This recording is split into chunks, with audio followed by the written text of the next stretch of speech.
Pregnant ടൈമിൽ തിയേറ്ററിലേക്ക് പോവുക ഇത് കുട്ടിക്ക് എന്തെങ്കിലും ബുദ്ധിമുട്ടുണ്ടാക്കും? കുട്ടിക്ക് ചെറിയ ബുദ്ധിമുട്ടുകൾ വരും. പ്രഗ്നൻസി കഴിഞ്ഞ് അത് സ്റ്റോപ്പ് ചെയ്തതിന് ശേഷം വീണ്ടും പ്രഗ്നന്റ് ആവാനുള്ള ചാൻസസ് അല്ലെങ്കിൽ അവർക്ക് ആകാൻ പറ്റുമോ? അമ്മയ്ക്കാണ് പ്രശ്നം. ഡോക്ടർ, പ്രഗ്നന്റ് ടൈമിൽ നമുക്കിപ്പോൾ തിയേറ്ററിലേക്ക് പോവുക, ഭയങ്കരമായിട്ടുള്ള സൗണ്ട് കേൾക്കുക, ഇത് കുട്ടിക്ക് എന്തെങ്കിലും ബുദ്ധിമുട്ടുണ്ടാക്കും? മദറിന് ഒരിക്കലും ബുദ്ധിമുട്ടുണ്ടാക്കില്ലായിരിക്കാം, എന്നാൽ കുട്ടിക്ക് എന്തെങ്കിലും ബുദ്ധിമുട്ടുണ്ടാക്കുന്നുണ്ടോ? അതെന്ന് പറഞ്ഞു കഴിഞ്ഞാൽ ഇപ്പോൾ പണ്ടത്തെ പോലെയല്ല. പ്രഗ്നൻറ്റ് ലേഡീസ് നിങ്ങൾ പറഞ്ഞ പോലെ നമ്മൾ വർക്ക് ചെയ്യുന്നവരുണ്ടാകും, അല്ലെങ്കിൽ സെലിബ്രേഷൻസിന് പോകുന്നവർ, DJ പാർട്ടിക്ക് പോകുന്നവർ, യെസ്. ബേബി മൂൺ അങ്ങനെയുള്ള പരിപാടിയോടനുബന്ധിച്ചിട്ട്, ബേബി ഷവർ അതിനോടൊക്കെ അനുബന്ധിച്ചിട്ട് ഭയങ്കര ട്രെൻഡിങ് സൗണ്ട് റീൽസ് ആണ് സിസ്റ്റംസ്. ഇപ്പോൾ എല്ലാം. അതെ. അപ്പോൾ അങ്ങനെ കുറേയധികം സൗണ്ട് എക്സ്പോസ്ഡ് ആണ് അവർ. അപ്പോൾ ഇത് ഭയങ്കര ഹൈ സൗണ്ട്. ബേബി എന്ന് പറയുന്നത് ശരിക്കും പറഞ്ഞാൽ ഒരു പ്രൊട്ടക്റ്റീവ് എൻവയോൺമെൻറ്റിലാണ്. ഓക്കെ. അപ്പോൾ അത് ആ ഫ്ലൂയിഡും യൂട്രസിൻ്റെ വോൾസും അബ്ഡമിനൽ വോളും ഒക്കെ ഇതിനെ ഒരു ഷോക്ക് അബ്സോർപ്ഷൻ സിസ്റ്റം ആയിട്ട് വർക്ക് ചെയ്യും. ഓക്കെ. പക്ഷേ ഹൈ സൗണ്ട് കണ്ടിന്യൂസ് എക്സ്പോഷർ ആയിട്ട് വരുന്ന ഇൻഡസ്ട്രീസിലൊക്കെ വർക്ക് ചെയ്യുകയാണെങ്കിൽ ഡെഫിനറ്റ്ലി ഇവർക്കൊരു കുട്ടിക്ക് ചെറിയ ബുദ്ധിമുട്ടുകൾ വരും. അല്ലാതെ കുറച്ച് ഇടവേളകളിൽ ചെറിയൊരു സൗണ്ട് എക്സ്പോഷർ വന്നു എന്ന് വിചാരിച്ചിട്ട് വലിയ പ്രശ്നമില്ല. മറിച്ച് അമ്മയ്ക്കാണ് പ്രശ്നം. അമ്മയ്ക്ക് ഇത്രയും ഹൈ സൗണ്ട് എക്സ്പോഷർ വരുമ്പോൾ ചിലപ്പോൾ മൈഗ്രെയിൻ പ്രസിപ്പിറ്റേറ്റ് ചെയ്യാം, അല്ലെങ്കിൽ അവർക്ക് സ്ട്രെസ് ഹോർമോൺസ് ഒന്ന് റിലീസ്ഡാകാം.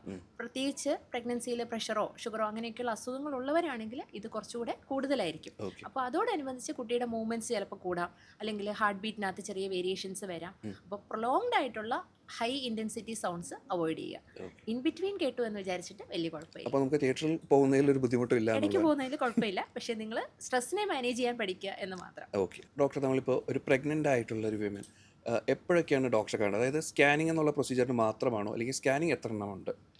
സ്കാനിങ്ങിന് മാത്രമല്ല, അവരുടെ ഓവറോൾ ഹെൽത്ത്, അവരുടെ രക്തത്തിൻ്റെ അളവ്, അതുപോലെ പ്രഷർ ചെക്ക് ചെയ്യുക, ഷുഗർ ചെക്ക് ചെയ്യുക, ഇങ്ങനെയൊക്കെയുള്ള ആവശ്യങ്ങൾ പ്രഗ്നൻസി ടൈമിൽ വരാം. അതോടൊപ്പം തന്നെ TT ഇഞ്ചെക്ഷൻസ് എടുക്കേണ്ടതായിട്ടുണ്ട്. പിന്നീട് ഇവരുടെ വെയിറ്റിന് ഒരു മോണിറ്ററിങ് വേണം. കുട്ടിയുടെ ഗ്രോത്ത് എങ്ങനെയുണ്ടെന്ന് നമുക്ക് അസസ് ചെയ്യണം. ഓക്കെ. അപ്പോൾ മെയിനായിട്ട് സ്കാൻ വളരെയധികം നമ്മളെ ഹെൽപ്പ് ചെയ്യുന്നുണ്ട്. അത് ഒരിക്കലും ഒഴിവാക്കാൻ പറ്റാത്ത ഒരു 4-5 സ്കാൻസും ഉണ്ട്. ഒന്നാമതായിട്ട് നമ്മൾ ആദ്യം പ്രഗ്നൻസി കൺഫേം ചെയ്ത് കഴിഞ്ഞാൽ ഒരു 6 ആഴ്ച 7 ആഴ്ച ആകുമ്പോൾ ഒരു സ്കാൻ ചെയ്യേണ്ടതായിട്ടുണ്ട്. ഓക്കെ. ഈ സ്കാൻ എന്ന് പറയുമ്പോൾ കുട്ടി വളരുന്നത് ഗർഭപാത്രത്തിൽ തന്നെയാണോ അതോ യൂട്രസിന് പുറത്ത് ട്യൂബൽ പ്രഗ്നൻസി പോലെ എന്തെങ്കിലും ആണോ എന്നുള്ളതാണ് ഏറ്റവും പ്രധാനം. പിന്നെ അവർക്ക് കുട്ടിക്ക് ഹാർട്ട് ബീറ്റ് വന്നിട്ടുണ്ടോ അതോ അബോർഷൻ ആവാനുള്ള എന്തെങ്കിലും സാധ്യതയുണ്ടോ. പിന്നെ നമുക്കിത് അറിയാൻ പറ്റുന്നത് പ്രത്യേകിച്ച് ഇരട്ട കുട്ടികളിൽ അവരുടെ കറക്റ്റായിട്ടുള്ള ജസ്റ്റേഷണൽ ഏജ് എന്ന് പറയും, അതായത് അവരുടെ കറക്റ്റായിട്ടുള്ള വളർച്ച എത്രത്തോളം ഉണ്ടെന്ന് അസസ് ചെയ്യാൻ വേണ്ടിയിട്ട്, അല്ലെങ്കിൽ ഒരു കുട്ടിയാണോ 2 കുട്ടിയാണോ എന്ന് അറിയാൻ വേണ്ടിയിട്ട് ഇതിനൊക്കെ ഏർലി പ്രഗ്നൻസി സ്കാൻ വളരെ ഇമ്പോർട്ടൻ്റ് ആണ്. ഓക്കെ. പിന്നെ രണ്ടാമത്തെ സ്കാൻസ് ആണ് നമ്മൾ ഡൗൺ സിൻഡ്രോം എന്നൊക്കെ പറഞ്ഞ് റോഡിൽ ചിലപ്പോൾ ചില കുട്ടികളെ കാണാറില്ലേ. അപ്പോൾ ആ ഒരു വൈകല്യത്തിനുള്ള റിസ്ക്, അത് അമ്മയുടെ പ്രായമാണ് ഇതിനകത്ത് ഏറ്റവും വലിയ റിസ്ക്. പക്ഷേ എന്നിരുന്നാൽ തന്നെ ഇപ്പം നമ്മുടെ അഡ്വാൻസ്ഡ് സ്കാനിങ്ങും ബ്ലഡ് ടെസ്റ്റിൻ്റെ ഒക്കെ സഹായത്തോട് കൂടിയിട്ട് ഈ റിസ്ക് ഉണ്ടോ എന്ന് നേരത്തെ അറിയാൻ പറ്റും. അപ്പോൾ അതൊരു സ്ക്രീനിങ് ടെസ്റ്റ് മാത്രമാണ്. അത് 11 മുതൽ 13 ആഴ്ച 6 ദിവസം വരെയുള്ള സമയത്താണ് ഈ സ്കാൻ ചെയ്യേണ്ടത്. അതോടനുബന്ധിച്ച് 2 ബ്ലഡ് ടെസ്റ്റും കൂടെ ചെയ്യും. ഇത് കമ്പൈൻ ചെയ്തിട്ട് നമ്മൾ ആ റിസ്ക് അസസ് ചെയ്യും. ഓക്കെ. ഇത് അറിഞ്ഞിരിക്കേണ്ട കാര്യം സ്ക്രീനിങ് മാത്രമാണ്. ഇതിൽ പോസിറ്റീവ് കാണിച്ചാൽ ഹയർ ടെസ്റ്റുകൾ വേണ്ടി വരാം. ഓക്കെ. ഇത് പോസിറ്റീവ് കണ്ടു എന്ന് വിചാരിച്ചിട്ട് കുട്ടിക്ക് എന്തായാലും ഈ ക്രോമസോം അനോമലി ഉണ്ടെന്ന് നമുക്ക് പറയാൻ പറ്റില്ല. മൂന്നാമതായിട്ട് വൈകല്യങ്ങളുടെ സ്കാൻ, അതായത് സ്ട്രക്ചറലായിട്ട് എന്തെങ്കിലും ഡിഫക്ട്സ് ഉണ്ടോ, കുട്ടിക്ക് ഹാർട്ടിൻ്റെ ഷേപ്പിന് വ്യത്യാസം, തലയുടെ ഷേപ്പിന് വ്യത്യാസം അങ്ങനെയൊക്കെ ഉണ്ടോ എന്നറിയാൻ ഡീറ്റെയിൽഡ് ആയിട്ടുള്ള അനോമലി സ്കാൻ അതൊരു 20 ആഴ്ച സമയമാകുമ്പോഴത്തേന് നമ്മൾ അഡ്വൈസ് ചെയ്യാറുണ്ട്. അപ്പം ഇതെന്തായാലും ഒഴിവാക്കാൻ പാടില്ല. ഇനിയുള്ളതാണ് ഒരു ഗ്രോത്ത് സ്കാൻ എന്ന് പറയും. അപ്പോൾ ഒരു ലോ റിസ്ക് പ്രഗ്നൻസി ആണെങ്കിൽ ആ ഗ്രോത്ത് സ്കാൻ ഒരു 28-32 വീക്സിൽ ചെയ്ത് കഴിഞ്ഞാൽ നമുക്ക് കുട്ടിയുടെ വളർച്ച, കുട്ടിയുടെ വെള്ളത്തിൻ്റെ അളവ്, മറുപിള്ളയുടെ പൊസിഷൻ, ഇതൊക്കെ ഇതിനെക്കുറിച്ചൊക്കെയുള്ള ഒരു ഐഡിയ ലഭിക്കുന്നുണ്ട്. പിന്നെ ഓരോരുത്തരുടെ റിസ്ക് അനുസരിച്ച് ചിലപ്പോൾ ഒരു സ്കാനും കൂടെ ഒരു 36-37 ആഴ്ച ആകുമ്പോൾ ചിലപ്പോൾ വേണ്ടി വന്നേക്കാം. അത് ഡിപ്പെൻസ് നിങ്ങളുടെ ഡോക്ടർ പറയുന്ന അനുസരിച്ചിട്ട് മുന്നോട്ട് പോകണം. ഓക്കെ. ഡോക്ടർ, നമ്മളിപ്പോൾ ഒരു പ്രഗ്നൻ്റ് ആയിട്ടുള്ള ഒരു വിമൻ കൂടുതലും കെയർ ചെയ്യേണ്ട കാര്യങ്ങൾ നമ്മളിപ്പോൾ പറഞ്ഞു. എന്നാൽ ഒരാൾ പ്രഗ്നൻസി കഴിഞ്ഞ് അത് സ്റ്റോപ്പ് ചെയ്തതിന് ശേഷം വീണ്ടും പ്രഗ്നൻ്റ് ആവാനുള്ള ചാൻസസ് അല്ലെങ്കിൽ അവർക്ക് ആകാൻ പറ്റുമോ എന്നുള്ളൊരു ചോദ്യം ചോദിച്ചാൽ ഡോക്ടർ എന്ത് പറയും? തീർച്ചയായിട്ടും പറ്റും.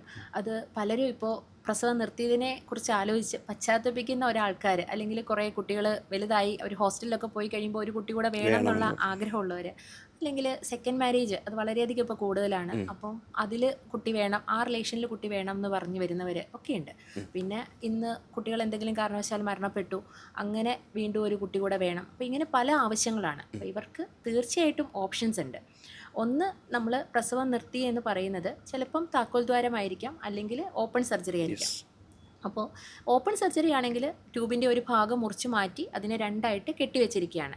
താക്കോൽ ദ്വാരമാണെങ്കിൽ ചെറിയ ക്ലിപ്പ് പോലെയുള്ള ഭാഗം റിങ് പോലെ ഈ ട്യൂബിനെ ഇട്ട് അതിനെ വിച്ഛേദിച്ചിരിക്കുകയാണ് ചെയ്തിരിക്കുക. അപ്പോൾ അതിനെ റീകാനലൈസ് ചെയ്യുക, ഒട്ടിച്ച് ചേർക്കുക. പക്ഷേ ഇതിൽ കുറേ ഫാക്ടേഴ്സ് ഉണ്ട്. അവർക്കിനി എത്ര കുട്ടികൾ ആവശ്യമുണ്ട്, അല്ലെങ്കിൽ ഹസ്ബൻഡിൻ്റെ ബീജത്തിൻ്റെ ഫാക്ടേഴ്സ് എങ്ങനെയാണ്, അതുപോലെ ഇവരുടെ ഏജ് അഡ്വാൻസ് ചെയ്യുന്നതനുസരിച്ചിട്ട് എഗ്ഗിൻ്റെ എണ്ണമൊക്കെ കുറഞ്ഞു വന്നിട്ടുണ്ടാവും. അപ്പോൾ അങ്ങനെയൊക്കെ കണ്ടീഷൻ ആണെങ്കിൽ നമ്മൾ ഈ ട്യൂബൽ കനലൈസേഷൻ എന്ന് പറയുന്ന സർജറിക്ക് പോകാതിരിക്കുന്നതാണ് നല്ലത്. അതുപോലെ തന്നെ അതിൻ്റെ ലെങ്ത് നമ്മൾ ഒട്ടിച്ച് ചേർത്ത് കഴിഞ്ഞാലും ഒരു മിനിമം ലെങ്ത് അതിന് വേണം, അത് ഫങ്ഷനിങ്ങും ആയിരിക്കണം. പിന്നെ ഒരു റിസ്ക് എന്ന് പറയുന്നത് ഈ ഒട്ടിച്ചേർത്ത ട്യൂബിൽ തന്നെ ഗർഭം വീണ്ടും ഒട്ടിപ്പിടിക്കാനുള്ള ഒരു സാധ്യതയുണ്ട്. അതായത് ഒരു ട്യൂബൽ ഡാമേജ് വന്നാൽ, അത് ട്യൂബൽ പ്രഗ്നൻസി ആയിക്കോട്ടെ, ട്യൂബൽ സർജറി ആയിക്കോട്ടെ, അണുബാധ ആയിക്കോട്ടെ, ഇതൊക്കെയാണ് വീണ്ടും ഒരു ട്യൂബൽ പ്രഗ്നൻസി വരാനുള്ള റിസ്ക് ഫാക്ടേഴ്സ്. അപ്പം അതൊരു ചെറിയ ശതമാനമാണ്, എന്നാൽ പോലും അങ്ങനെ ഒരു റിസ്ക് അതിലുണ്ട്. അപ്പോൾ ഇവർക്കുള്ള ഏറ്റവും എഫക്റ്റീവായിട്ടുള്ള വേറൊരു മെത്തേഡാണ് IVF എന്ന് പറയുന്നത്. അതിൽ നമുക്ക് ട്യൂബിൻ്റെ ആവശ്യം വരുന്നില്ല. അപ്പോൾ ട്യൂബ് ഓൾറെഡി ബ്ലോക്ക്ഡ് ആണ്, അത് അങ്ങനെ തന്നെ ഇരിക്കും. നമ്മൾ അണ്ഡങ്ങളെയും ബീജങ്ങളെയും പുറത്ത് ലാബിൽ വെച്ചിട്ട് യോജിപ്പിച്ച് ആ ഭ്രൂണങ്ങളെ യൂട്രസിൽ വെച്ച് കൊടുക്കും. വളരെയധികം സക്സസ് റേറ്റ് ആണ്, 60 to 70% അതിൻ്റെ വിജയസാധ്യത. പിന്നീട് രണ്ടാമതൊരു കുട്ടി വേണമെങ്കിൽ തന്നെ ബാക്കി വരുന്ന എംബ്രിയോസ് നമ്മൾ ഫ്രീസ് ചെയ്ത് വെച്ചിട്ടുണ്ട്, അത് വെച്ചിട്ട് നമുക്ക് സെക്കൻഡ് പ്രഗ്നൻസി പ്ലാൻ ചെയ്യാം. അപ്പോൾ ബെറ്റർ ഇവരുടെ എഗ്ഗിൻ്റെ റിസർവും സെമൻ പാരാമീറ്റേഴ്സും ഏത് സർജറി വഴിയാണ് ചെയ്തത്, അമ്മയുടെ ഏജ്, ഇങ്ങനെ പല ഘടകങ്ങളെ ആശ്രയിച്ചിട്ടാണ് ഏത് ചികിത്സ വേണം എന്നുള്ളത് തീരുമാനിക്കുക. ഓക്കെ, അപ്പോൾ അതൊരു ഏജ് ക്രൈറ്റീരിയ തന്നെയാണെന്ന് പറഞ്ഞു കഴിഞ്ഞാൽ കൂടുതൽ യോജിക്കുന്നുണ്ടോ? അതായത് ഏജ് ഇതിന് മുൻഗണന കൊടുക്കുന്നുണ്ടോ? ബയോളജിക്കൽ ക്ലോക്ക് എന്ന് പറയുന്ന ഒന്നുണ്ട്. അതായത് നമുക്ക് കാഴ്ച കുറച്ച് കഴിഞ്ഞാലും മങ്ങുന്നു, അതുപോലെ തന്നെ തലമുടി നരയ്ക്കുന്നു. അപ്പോൾ ഇങ്ങനെയുള്ള ഫാക്ടേഴ്സ് ഏജ് അഡ്വാൻസ് ചെയ്യുമ്പോൾ വരുന്നതാണ്. ഇതുപോലെ തന്നെയാണ് എഗ്ഗിൻ്റെ റിസർവ് കുറഞ്ഞു പോകുന്നത്. അപ്പോൾ നമ്മൾ യങ് ഏജിൽ പ്ലാൻ ചെയ്യുകയാണെങ്കിൽ എഗ്ഗിൻ്റെ ക്വാളിറ്റിയും നമ്പറും പ്രായമായ ഒരാളെക്കാളിലും ബെറ്റർ ആയിരിക്കും. അപ്പോൾ അതുകൊണ്ട് തന്നെയാണ് ഇപ്പോൾ എഗ് ഫ്രീസിങ് വളരെ പോപ്പുലർ ആയിട്ട് വരുന്നതും. ഓക്കെ, അപ്പോൾ ഈ എഗ് ഫ്രീസിങ്ങിനെ കുറിച്ച് ചോദിക്കുമ്പോൾ കൂടുതൽ ഇപ്പോൾ അതൊരു ഫാഷനായിട്ട് വരുന്നു, അല്ലെങ്കിൽ കൂടുതലും പഴയ ആളുകൾ അതിനെ അക്സെപ്റ്റ് ചെയ്യുന്നില്ല എന്ന് പറയുന്നു. അത് കൂടുതലും അങ്ങനെയാണോ? തീർച്ചയായിട്ടും അത് രണ്ട് പെർസ്പെക്റ്റീവാണ്. പണ്ടത്തെ പോലെയല്ല. ഇപ്പം നമ്മൾ കരിയറിന് വളരെയധികം ഇമ്പോർട്ടൻസ് കൊടുക്കുന്നു. വിദ്യാഭ്യാസം, ഫാമിലി ഒന്ന് സ്റ്റേബിൾ ആയതിനു ശേഷം മതി കുട്ടികൾ എന്നുള്ളതാണ്. അപ്പോൾ ഒരു 30 വയസ്സിൽ കല്യാണം കഴിഞ്ഞ് 35-36 വയസ്സിൽ പ്രഗ്നൻസി പ്ലാൻ ചെയ്യുമ്പോൾ എഗ്ഗിൻ്റെ നമ്പർ എന്ന് പറയുന്നത് വളരെ കുറവായിരിക്കും. അപ്പം അതിലും നല്ലത് ഒരു 28-30 ഇയേഴ്സിൽ തന്നെ എഗ്ഗ് ഫ്രീസ് ചെയ്ത് വെക്കുക. ആ എഗ്ഗ് അല്ലെങ്കിൽ ഹസ്ബൻഡ് കല്യാണം കഴിച്ച ആളാണെങ്കിൽ പാർട്ട്ണറുമായിട്ട് തന്നെ ഫ്രീസ് ചെയ്ത് വെക്കുക. അതുകൊണ്ട് വേറെ ദൂഷ്യവശങ്ങളൊന്നുമില്ല. ഇനി ഇവർ ഒരു പ്രഗ്നൻസി പ്ലാൻ ചെയ്യുന്ന സമയത്ത് തന്നെ ട്രൈ ചെയ്യട്ടെ. ആകുന്നില്ല എന്നുണ്ടെങ്കിൽ ഇതൊരു ബാക്കപ്പ് പ്ലാൻ ആണ്. ഇതൊരിക്കലും ഒരു തെറ്റ് അല്ലെങ്കിൽ ഇതുകൊണ്ട് ദോഷവശം എന്ന് പറയാനില്ല.